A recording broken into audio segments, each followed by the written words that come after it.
My name is Dr. Kenneth Okonkwo, the first actor that acted the first movie, Living in Bondage, that started Nollywood. Decades after the first movie, a group of highly talented and ambitious professionals came together, internationalizing and modernizing Living in Bondage to fit into the 21st century.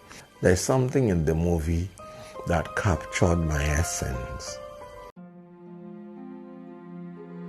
What if I told you that one of the biggest film industry in the world wasn't born in Hollywood or Bollywood, but right here in the street of Nigeria? An industry built not with millions of dollars budget, but with passion, hustle and pure creativity. From one cheap camera in 1992 to billions of dollars dream today. This is the story of how Nollywood turned nothing into millions. How it transformed everyday actors into millionaires and local stories into global sensation. But behind the fame, there is another side: the money, the struggle, and the unbelievable rise of African cinematic empire. If you love stories about success, culture, and unstoppable ambition, then you are in the right place. Before we dive in, make sure to subscribe and hit the notification bell so you never miss a story like this. Because trust me, what you are about to see will change how you look at African cinema forever. It all began in 1992 with one camera, one dream, and a story no one saw coming. In a small room in Lagos, a few young Nigerians decided to make a film called Living in Bondage. They had no fancy camera, no film school training, no Hollywood budget, but what they did have was a story and a hunger to be heard. And that story will spark an industry that will one day be called Nollywood. When Living in Bondage was released in 1992, nobody expected it would go viral. It was shot with basic equipment, edited in a small studio, and distributed on VHS tapes. But the film exploded.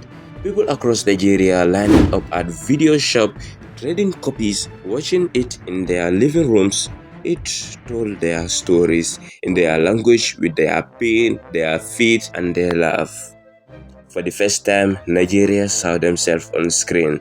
No foreign agent, no imported heroes, just pure local storytelling, and from that single spark, Nollywood was born. Through the 1990s and early 2000s, thousands of filmmakers joined the movement. They didn't wait for big investors. For them, it was a beginning. They started borrowing camera, tripod, light, and anything that can make their videos cinematic. But the crazy part is, these people take some actors to work with them, and some actors don't even bother for payment. All they want was their face to be in screen. Yet this film sold millions of copies across Africa and diaspora. They proved that you didn't need a Hollywood budget to tell a powerful stories. By the mid-2000s, Nollywood had become the heartbeat of African cinema, producing over 1,000 films every year. The street of Lagos became one giant film studio. So let's talk about money. Because Nollywood, the world's second largest film industry, isn't just about fame, it is about fortune. Today, Nollywood contributes over $7 billion to Nigeria's economy. It employs more than 1 million people, from makeup artists to directors to even camera operators. But how much does a single filmmaker make? The truth is, it depends. Small movie often made with $10,000 to $20,000 can earn double or triple their cost. Mid-level cinema hit grows around $100,000 to $300,000, and blockbuster title, they have broken every record imaginable. In 2016, the wedding party changed everything. It earned around $1 million, making Nigeria first mega box office success. The sequel, The Wedding Party 2, went even further, crossing $1.1 million. But the story didn't end there. In 2020, Funky Akindele, one of Nollywood's brightest stars, released Omogeto, the saga. Against all odds, it became a cultural phenomenon, crossing over $1.4 million and setting a new record. And just when everyone thought the ceiling had been reached, Funky did it again. In 2023, her film A Tribe Called Judah stormed the box office, earning an unbelievable $3.2 million, the highest grossing Nigerian film in history. Funky Akindele proved that a woman from the street of Lagos could rewrite a cinematic history. Behind the glitz and fame lies the grind. New actors often earn between $100 to $500 per movie.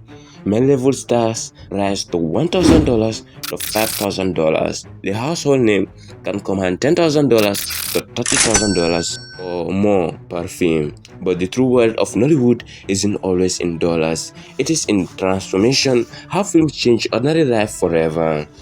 Genevieve Nage, once a teenage actress, became Nigeria's first Netflix original creator with Lionheart. Ramsey Noah, once a romantic lead, became an award-winning director. Zubi Marshall, known for action-packed roles, became one of the industry's highest-paid stars. Mercy Johnson, who started from humble beginning, became a global name. Toyin Abrahams, once rejected in audition, now fills cinema with her comedies. And of course, Funky Akindele, who rose from a TV series Jennifer Diary to millionaire filmmaker status. These are not just actors, they are proof that creativity can build empire. Then came the streaming revolution. Netflix, Amazon Prime, and Showmax opened their doors to African cinema. Suddenly, Nollywood films were watched in London, New York, and Tokyo. Deals worth tens of thousands of dollars flowed into the hands of Nigerian producers. The world began to see what Africans had known all along, that Nollywood was not just entertainment, it was identity. Today, a filmmaker like King of Boys, Shantytown, and Blood Sister reach millions online. Every streamer, every view pushed the Nigerian dream further into the global spotlight. Of course, the journey hasn't been easy. Piracy breeds filmmakers of millions of dollars every year. Funding remains a battle, and quality through improving is still a mountain to climb. Yet, somehow, Nollywood keep going. Every challenge births a new actor, every failure sparks a new story, and every story reminds the world that African creativity cannot be stopped. Imagine from the bustling street of Lagos to red carpet in Toronto, Nollywood has come a long way. What began as home videos in crowded market is now a global industry worth billions.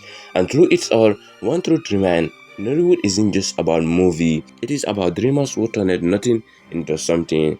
It is about young men and women who built an empire out of imagination. They had no connection, no fancy budget, just passion, resilience, and a camera. And somehow, that was enough. So the next time you see a Nollywood film, remember the journey. From one tape in 1992 to a multi-million dollars blockbuster.